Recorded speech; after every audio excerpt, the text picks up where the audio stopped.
Friends ನಮಸ್ಕಾರ. ಎಲ್ಲರೂ ಹೇಗಿದ್ದೀರಿ? ಮಂಗ್ಲಾ ಕಿಚನ್ಗೆ ಸ್ವಾಗತ. ನೋಡಿ ಫ್ರೆಂಡ್ಸ್, ಈ ದಿನ ಈ ಚಳಿ ಟೈಮಲ್ಲಿ ರಸಮ್ ಇದ್ದರೆ ತುಂಬ ಚೆನ್ನಾಗಿರುತ್ತೆ. ಒಳ್ಳೆಯದು, ತುಂಬ ಒಳ್ಳೆಯದು ಆರೋಗ್ಯಕ್ಕೆ. ಒಮ್ಮೆ ಮಾಡ್ಕೊಳ್ಳಿ. 5 ಮಿನಿಟ್ಸ್ ರಸಮ್ ಇದು ಫ್ರೆಂಡ್ಸ್. 5 ನಿಮಿಷದಲ್ಲಿ ಮಾಡ್ಕೊಬೋದಾಗಿರೋಂಥದ್ದು ರಸ. ನಾನು ಏನೇನು ಪದಾರ್ಥ ಹಾಕಿ ಮಾಡ್ತಾ ಇದ್ದೀನಿ ಅಂತ ತೋರಿಸ್ಕೊಡ್ತೀನಿ ಬನ್ನಿ. ನಾನು ಮೊದಲನೇದಾಗಿ ಒಂದು 4 ಟೊಮೆಟೊ ರುಬ್ಬಿ ಕಟ್ ಮಾಡಿ ಇಟ್ಕೊಂಡಿದ್ದೀನಿ. ಸ್ವಲ್ಪ ನೀರು ಮಿಕ್ಸ್ ಮಾಡಿ ಜಾರ್ ತೊಳೆದು ಇಟ್ಕೊಂಡಿದ್ದೀನಿ.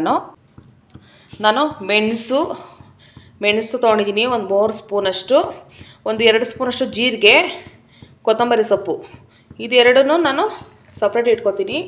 ನೋಡಿ ಫ್ರೆಂಡ್ಸ್, ಇದನ್ನು ನಾನು ಡೈರೆಕ್ಟಾಗಿ ಪೌಡ್ರ್ ಮಾಡಿ ಇಟ್ಕೊಂಡಿರೋದು. 3 ಸ್ಪೂನ್ ಮೆಣಸು, 2 ಸ್ಪೂನು ಜೀರಿಗೆ ಹಾಕಿ ಸ್ವಲ್ಪ ಮೆಂತ್ಯ ಹಾಕಿ ಪೌಡ್ರ್ ಮಾಡಿ ಇಟ್ಕೊಂಡಿದ್ದೀನಿ. ಈ ಥರ ಹುರಿದಿಲ್ಲ, ಏನಿಲ್ಲ, ಡೈರೆಕ್ಟಾಗಿ ಮಾಡೋಣ ಅಂತ. ಉಪ್ಪು ತೊಗೊಂಡಿದ್ದೀನಿ ಫ್ರೆಂಡ್ಸ್, ಸಾಸಿವೆ, ಎಣ್ಣೆ, ಒಂದು 4 ಮೆಣಸಿನ್ಕಾಯಿ ತೊಗೊಂಡಿದ್ದೀನಿ, ಕರ್ಬೇವಿನ ಸೊಪ್ಪು ತೊಗೊಂಡಿದ್ದೀನಿ ಫ್ರೆಂಡ್ಸ್. ಇದು ಒಣಮೆಣ್ಸಿನ್ಕಾಯಿ, ಬೇಡಿಗೆ ಮೆಣಸಿನ್ಕಾಯಿ, ಬೆಳ್ಳುಳ್ಳಿ ಒಂದು. ಈಸಿಯಾಗಿ ಸಿಂಪಲ್ಲಾಗಿ ಮಾಡಿ ತೋರಿಸ್ತೀನಿ ನಾನು.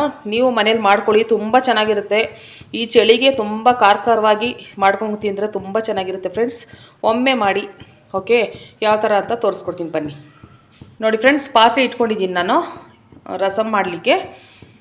ಇದಕ್ಕೆ ಎಣ್ಣೆ ಹಾಕೋಣ.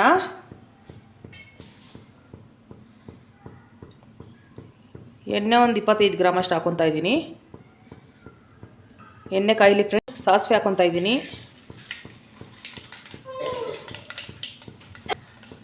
ಇದಾಗಿದೆ ಫ್ರೆಂಡ್ಸ್. ಇದಕ್ಕೆ ನಾನು ಬೆಳ್ಳುಳ್ಳಿ ಹಾಕೊತಾ ಇದ್ದೀನಿ. ತುಂಬ ಈಸಿಯಾಗಿ ಮಾಡ್ಕೊಬೋದು ಫ್ರೆಂಡ್ಸ್. ಈ ಚಳಿಗೆ ತುಂಬಾ ಚೆನ್ನಾಗಿರುತ್ತೆ. ಇದು ಮೆಣಸು, ಜೀರಿಗೆ, ಮೆಂತ್ಯ ಎಲ್ಲ ಹಾಕಿ ಚೆನ್ನಾಗಿ ಮಾಡಿಕೊಂಡ್ರೆ ತುಂಬ ಚೆನ್ನಾಗಿರುತ್ತೆ ಫ್ರೆಂಡ್ಸ್ ಅನ್ನಕ್ಕೆ. ಆಗಿದೆ ಫ್ರೆಂಡ್ಸ್. ಇದಕ್ಕೆ ನಾನು ಒಣಮೆಣ್ಸಿನ್ಕಾಯಿ ಹಾಕೊತಾ ಇದ್ದೀನಿ, ಬೇಡಿಗೆ ಮೆಣಸಿನ್ಕಾಯಿ. ಇದು ಚೆನ್ನಾಗಿ ತಿರ್ಸ್ಕೊಳ್ಳೋಣ ಫ್ರೆಂಡ್ಸ್. ಹಸಿ ಮೆಣಸಿನ್ಕಾಯಿ ಹಾಕೊತಾ ಇದ್ದೀನಿ, ಯಾಕೆ ಚೆನ್ನಾಗಿರುತ್ತೆ. ಖಾರ ಏನು ಜಾಸ್ತಿ ಬಳಸ್ತಾ ಇಲ್ಲ, ಮೆಣಸು ಮಾತ್ರ ಬಳಸ್ತಾ ಇರೋದು. ಅದಕ್ಕೆ ಒಂದು 4 ಮೆಣಸಿನ್ಕಾಯಿ ಹಾಕೊತಾ ಇದ್ದೀನಿ.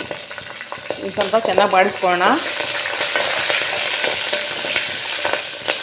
ಇದಕ್ಕೆ ನಾನು ಟೊಮೆಟೊ ರುಬ್ಬಿಟ್ಕೊಂಡಿದ್ದೀನಲ್ಲ, ಅದು ಹಾಕೊತಾ ಇದ್ದೀನಿ.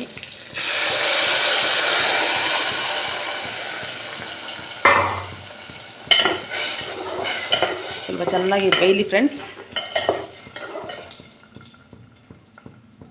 ಸ್ವಲ್ಪ ಅರಿಶಿನ ಹಾಕೊತಾ ಇದ್ದೀನಿ ಫ್ರೆಂಡ್ಸ್.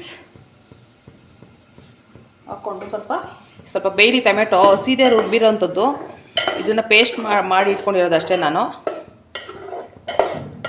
ಬೇಯಿಸಿನೂ ಮಾಡ್ಕೊಬೋದು, ಆದರೆ ನಾನು ಈಸಿಯಾಗಿ ತೋರಿಸ್ಕೊಡ್ತಾ ಇದ್ದೀನಿ ನಿಮಗೆ, ಈಸಿ ಆಗಲಿ ಅಂತ.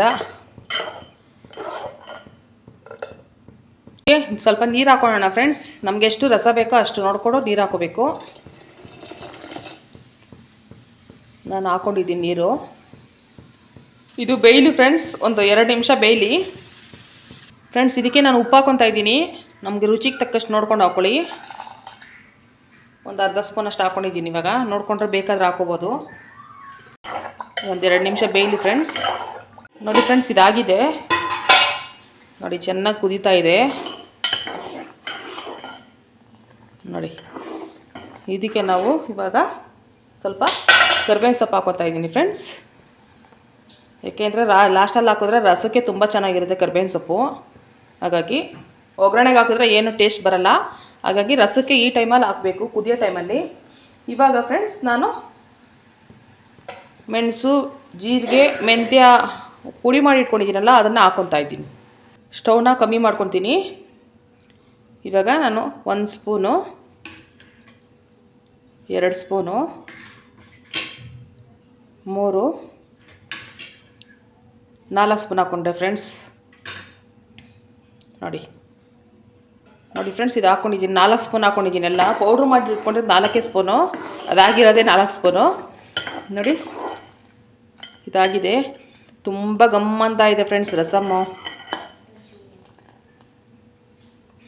ಇದಕ್ಕೆ ನಾವು ಸ್ವಲ್ಪ ಹಾಕೋಣ.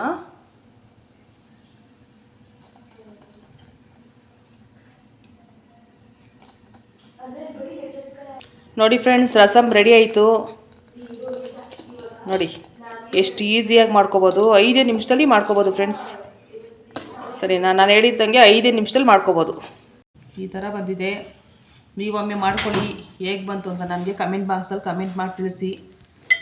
ಹಪ್ಪಳ ಜೊತೆ ತಿಂತಿದ್ರೆ ತುಂಬ ಚೆನ್ನಾಗಿರುತ್ತೆ ಫ್ರೆಂಡ್ಸ್. ಒಮ್ಮೆ ಮಾಡ್ಕೊಳ್ಳಿ.